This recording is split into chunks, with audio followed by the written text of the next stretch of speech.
Hey there guys, my name is Marcus, and in this video I will show a simple way how you can add eBay reviews to your Shopify website. So let's start. The first thing you want to do is just scroll down below to the description and click on the link. When you will do it, you will get on this site called Lsite. Lsite is an amazing company with a lot of widgets, and one of the widgets they make is eBay reviews. So let's click sign up for free. Now we want to sign with a Gmail, Facebook or normal mail. It's really up to you. And when you got it, click login. Right here, when you go to in applications, in search, you just want to write eBay and you're going to see eBay reviews.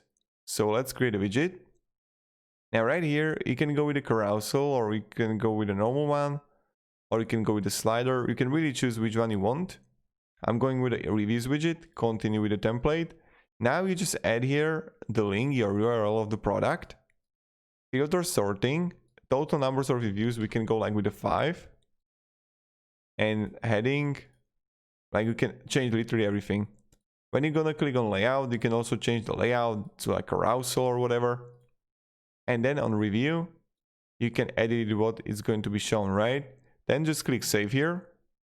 And then if you're gonna have, like, it depends how many views you're gonna have, you need to choose a pricing plan. If you're gonna have 200, go with the Lite, but if you're gonna have 5,000, 50 or 5 million, go with the basic, Pro and Enterprise.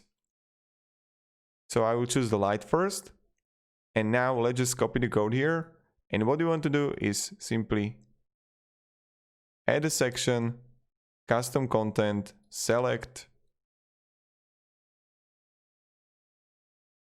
delete this, delete this, add a content, custom HTML, and paste the code here.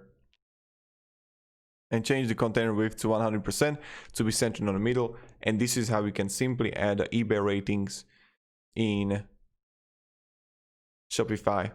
I definitely recommend, like, check all the other applications. Of course, you can edit to have it like not as like this on the list, but as it like slider or something like that. So thank you very much. If you have any questions, ask me down below in comment.